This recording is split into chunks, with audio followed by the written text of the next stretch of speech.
Hi, welcome to the AIM on MS&T podcast. If this is your first time listening to our podcast, first off, welcome. We're happy to have you. Second, AIM stands for Academia, Industry, and Military, which are the main sectors that make up Central Florida's modeling, simulation, and training community. On our podcast, we also talk with different leaders in the MS&T community, and we talk about all the cool and innovative things their organizations are doing, trends that affect the MS&T field as a whole, and keep you up to date with what's going on. If you're not a part of the modeling and simulation community, we hope to share some insights about this important sector of Orlando's economy, which ranks just behind the theme park and hospitality industries. I'm your host, Kate Finkel, and today we're talking with Zach Parker, President, CEO, and Board Director for DLH, headquartered in Atlanta, Georgia. Today, Zach is joining us virtually, and Zach is actually our first official remote guest on our podcast. We have been looking forward to having you join us today, Zach. Thank you for taking some time to talk with us. Great to be here. Thank you, Kate. Zach, we always start our episode off with our guests introducing themselves. Can you please introduce yourself and tell our audience about your background and how you became to be the CEO for DLH? Well, thank you again. It's my pleasure to join you here virtually. I happen to be in the Washington, D.C. area today, and I do love my time in Orlando, and originally was going to be there today, but unfortunately, duty calls with things going on here in the Washington area. Right. I am the President and Chief Executive Officer of DLH Corporation, originally founded in 1969. However, when I joined the company in 2010, it was as part of a transformation where they sold off a large amount of commercial business. And it really marks when we began to become a technology company focused around defense, logistics, and health initiatives across the federal government. That transformation has evolved quite a bit over the years, and I'm happy to chat with you a little bit about that as we continue our conversation. With regard to my background and how it fits with both the company and where we are today, I must say that I started more than 25 years ago while in grad school as a human factors engineer. I began to provide some part-time work supporting the Navy on military readiness. I kind of cut my teeth first on Navy systems, supporting reliability, maintainability, and availability, and our forces, which focused on logistics and training. Okay. So that background was one that really gave me some good roots in understanding the markets that we serve today. My two first projects were at Naval Air Station Jacksonville and Naval Station Mayport. So I spent quite a bit of time there in the Florida arena supporting Navy programs. I then became certified in reliability and readiness through my work with the Navy, largely again working with 3 or 4 agencies where we were applying modeling with regard to mission profiles across all services, and particularly our systems. I was involved in exercising those models and simulating those environments, as you will, so that we could predict the readiness posture of the fleet at the time. And then while with Northrop Grumman, we pivoted to the PEO Stride work, where we were focusing on training and instrumentation systems so that we could apply modeling and simulation to enhance the capabilities of the warfighter. And then that led me to also, subsequent to 9/11, many of us supporting the DoD infrastructure and the military facilities across the world really became focused around ATFP, anti-terrorism and force protection. And in that realm, we did quite a bit of modeling and simulating the new threat environments that we have to deal with so that we can train our soldiers, sailors, and airmen in appropriate techniques and methods for the new fight. So, and my background really kind of mirrors a little bit of the evolution of the company as we began to expand beyond just the systems to include the forces with a particular emphasis on health, and then a legacy experience with manpower personnel training and education, which also made us bi-coastal, emphasizing work that had been stood up in the Orlando area, as well as counterparts across the Navy out to San Diego. Thank you for introducing yourself and the company. And now I'd like to focus on your organization a bit more. DLH is an industry leader in solving health and national security challenges through digital transformation, science, research and development, and systems engineering. But I know that description just barely scratches the surface. Could you tell us a little bit more about DLH? What is its organizational history, and where does it focus its efforts in the modeling and simulation space nowadays? Early on, we were focused on largely just systems work, but it became clear to me and us as an organization, largely in 2015-16 time period, that is, we're going to emphasize technology enablement for all that we do, that we really needed to hone in on three market focus areas. And those, of course, are what today we refer to as digital transformation and cybersecurity. We also have a strong focus around the application of science in research and development. And then, as we talked about, as you mentioned, our systems engineering and integration capabilities were also extremely important for us to leverage in all three of those domains. As we started to align our organic development of key talent in the company, as well as the organic and acquisitive growth of our capabilities, we wanted to emphasize making sure that we had a mission focus around our targeted agencies and our customers. And those included earlier, the Military Department of Defense, our heritage, which was largely the veterans community, and began to expand around public health, which included the civilian agencies. And so modeling and simulation is one of those tools that we have felt enabled us in every aspect of those three foundations. And it's proven to be a differentiator for us as we begin to invest in and build that organic capability with hardware, software, systems, expertise, and most importantly, very advanced data fusion technologies. And we'll talk about some of that application downstream. But that's generally what led us to finding a home for where I wanted that component of our story to be built. And a few years ago, we landed with Orlando being that particular environment because I believe that it is the modeling simulation center of the universe. Yeah, that's true. Can you now tell us a little bit more about DLH Corporation's next generation environment for unified research and analysis, or NEURA? What makes it stand out in the field of health and national security solutions?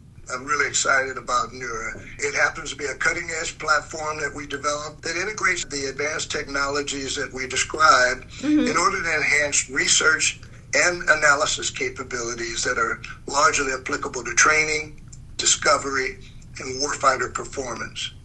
What sets NEURA apart is its ability to unify various data sources and intelligence in order to derive actionable insights. This is particularly crucial in health and national security, where timely and accurate information can make a significant difference in our ability to accomplish our missions. NEURA's robust infrastructure supports digital transformation. It enables a variety of federal programs to solve really complex problems that are more efficiently derived and ultimately creates greater efficiencies for the ultimate agency. By leveraging NEURA, we can improve decision-making processes both in theater and on the scientific table. We can enhance operational efficiencies by substantially elevating the training objectives and execution for troops, whether it be in a virtual environment or actual constructive environments. And then ultimately, at the end of the day, we're all about achieving better outcomes for our constituents, whether it be in a population health or in a military health environment. That sounds great. Can you now share some insights on DLH's NEURA and how it supports research at DLH Research Park Incubator Office on the UCF campus? Right. Well, it is a subcomponent of an initiative we started, also as indicated a couple of years ago, called Nexus Labs.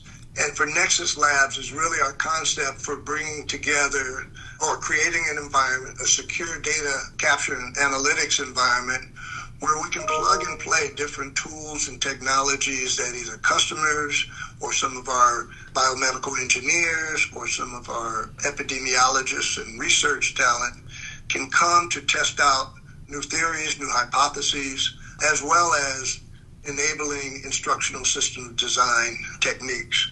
That allows us to really have an opportunity to differentiate ourselves and our value propositions for customers that draw upon these tools. Neura itself, as a part of our Nexus Labs, is truly a modeling and simulation sandbox that represents an innovative platform which is designed for not only research, but also for systems engineering capabilities within our DLH Research Park Incubator Office, which is on the UCF campus. The sandbox environment integrates advanced modeling and simulation tools with Neura's robust data analytics and machine learning capabilities. By providing a controlled and flexible space for experimentation, researchers can develop, test, and refine new solutions more efficiently. This setup is particularly beneficial for health and national security projects where accurate simulations and data-driven insights are crucial. The collaborative atmosphere of our incubator office further fosters innovation, allows our researchers to leverage shared resources and expertise to tackle complex challenges, and to drive impactful results to enhance the training posture of all of its constituents. DLH Corporation is known for its advanced modeling and simulation applications. Can you explain how DLH differentiates its MS applications to include but also go beyond traditional training scenarios? While training scenarios are a critical component of our modeling and simulation applications, DLH Corporation extends the use of these technologies far beyond just training. Our modeling and simulation applications are designed to support a wide range of functions, including operational planning, decision support, and predictive analytics. For instance, in the realm of health and national security, we use modeling and simulation to simulate and optimize complex research protocols, enhance logistics for disaster response, and even model the spread of infectious diseases to inform public health strategies. By integrating advanced analytics, artificial intelligence, machine learning, robotics engineering, and the like, our modeling and simulation applications provide comprehensive solutions that enhance readiness, improve decision-making, and ultimately drives innovation across various domains. This holistic approach ensures that our clients can leverage the full potential of modeling and simulation technology to address their unique challenges and achieve their mission objectives. A key application of our modeling and simulation data science capabilities for public health research is situations in which many factors combine and interact to affect an adverse health outcome.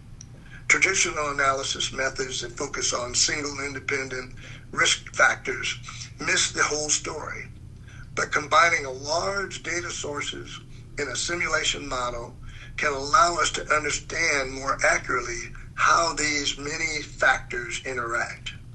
A prime example is suicide prevention, which we have demonstrated before in some other professional settings, with the understanding that many long-term and acute factors may drive an individual to suicidal behaviors. DLH is currently investing in a military suicide prevention project that uses our advanced data science methods to simultaneously explore combinations of risk factors, such as deployment history, firearm possession, critical records, exposure to auditory challenges, pre-service attributes, things of that nature, as well as mitigating factors, right, which includes their resiliency and access to care and other support systems. All of these will combine to help military clinicians in identifying service members at the highest risk of suicidal behavior. Wow. These methods, we believe, may be used for any situation which complex and multifaceted exposure profiles are merited. For example, health disparities may be impacted by factors such as income, location, racial and ethnic groups, access to transportation, health insurance, and many others.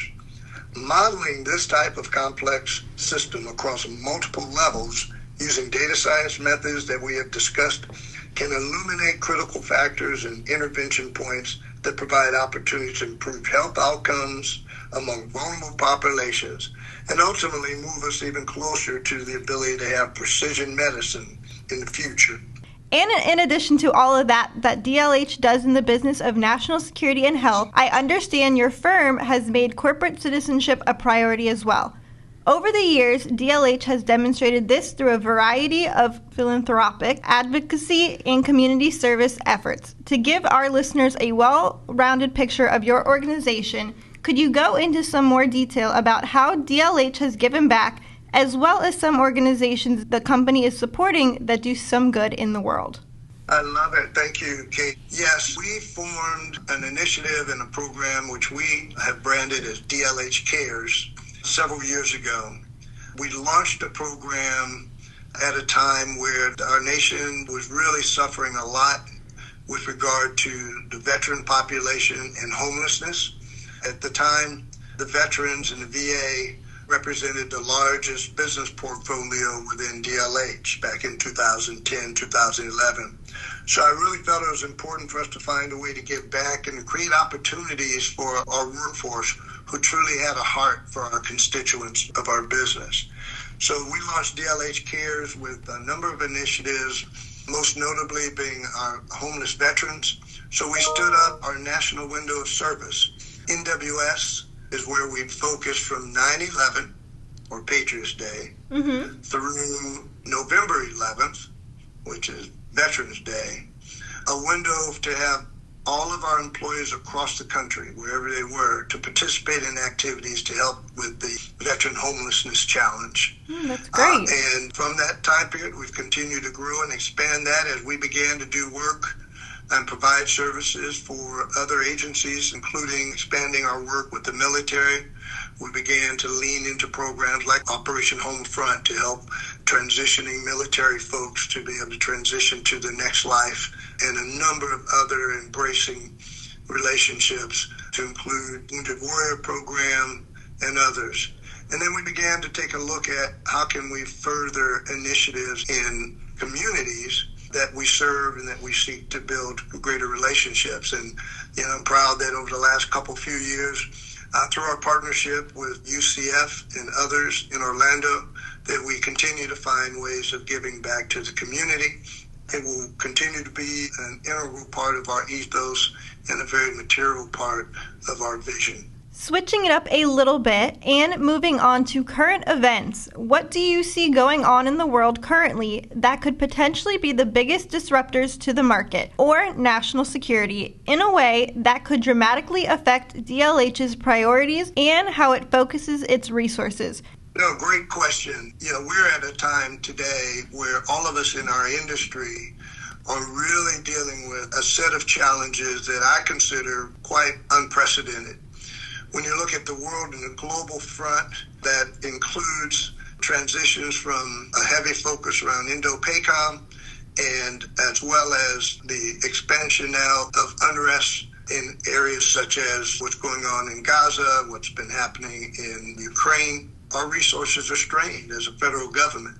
At the same time, this administration is doubling down on driving efficiencies and cost savings throughout the federal government. Right. And we believe that one of the key solutions for the long term is to apply methods of collecting data in a way that helps us to drive decisions based upon efficiencies and mission success in parallel. And that, again, is what readiness is all about, and what cost efficiencies are all about. Those are the key components and objectives of our development of our sandbox focused on modeling and simulation, i.e. NEURA, as well as our data capture and data fusion tools, its companion, which we call Cyclone. And so I believe that as a nation, we're going to have to do more of creating tools and systems to help us become more efficient, greater stewards of our federal dollars, as we've had to do within DLH over the last decade. And our ability to show customers reductions in per capita cost and ultimately cost savings will continue to be, I think, the primary needs of the day to tackle the challenges we have as a nation today. Zach, you have a lot of experience from the industry side in the defense industrial base. I won't go through your entire resume, but before taking the reins at DLH, your background included leadership roles at Northrop Grumman and GE Government Services, which is now known as Lockheed Martin. You've also worked closely with elected officials on both the House and Senate Armed Forces committees. With your level of experience, especially in understanding how complicated the defense contracting businesses can be, What general advice would you give to any small businesses who are looking to get into government contracting? Also, what challenges should they be prepared to deal with if they want a chance to offer solutions to the Pentagon? No, great question, especially given what we have in front of us here today. And I'll pivot a little bit to another hat that I wear in addition to DLH. And as you may know, I'm also the chairman of the board for the Professional Services Council, or PSC. And PSC is made up of over 400 member companies, much like DLH. It includes Lockheed Martin, Northrop Grumman, but also overwhelming majority of the membership is small and mid-tier companies. And the challenges being imposed today upon our small businesses and our small business partners are really, really difficult. And as I mentor these companies, it's important that they really manage the signal-to-noise ratio of what's coming from the Pentagon and Capitol Hill. There's a lot of rhetoric out there in the political channels that we can't get distracted from, because there's a great opportunity for small businesses to be really innovative and to be a major player for the federal government, and in particular the Department of Defense, as we move forward. Yes, there's some risk. I happen to know that the NDAA that's being worked, as well as the new changes that come with the new leadership across our defense structure and leadership, is going to place some challenges on small businesses, but they're also creating tremendous opportunities. And so it's going to be important to engage with the right kind of force multipliers as organizations such as NDIA and PSC, which really have some incubator development programs focused on how we can assist small businesses to navigate through these waters. I would also say that in addition to really managing that signal-to-noise ratio, it's going to be important to hone in on what you do well and then not try to get too diversified as a business base early on. I just say that because cost efficiency is going to remain important. And to grow organically, you've got to have resources to help you on the business development side as well. And it's going to be important to make sure that you're differentiating yourselves, not just managing costs in order to compete. So I think it's going to be a great time for folks that have followed some of those key principles in the coming years, but really going to need mentors and professional association assistance to be able to really optimize performance. Well, thank you very much for that, Zach. And now we are going to wrap this episode up. Zach, thank you for talking to us today and educating our audience on what DLH is all about. To stay up to date on future events in the modeling and simulation community, visit our website, teamorlando.org. You'll also find us on LinkedIn, Twitter, and Facebook for more recent news and upcoming events. If you're interested in sponsoring an episode of AIM on MS&T or being a featured guest, please reach out to Team Orlando News. The link will be below. Again, I'd like to thank our guest Zach Parker, President, CEO, and a Board Director for DLH, for making time in his schedule to chat with us today. We hope you enjoyed this episode. Don't forget to follow the AIM on MS&T podcast on your platform of choice, and we will see you on the next one. Bye!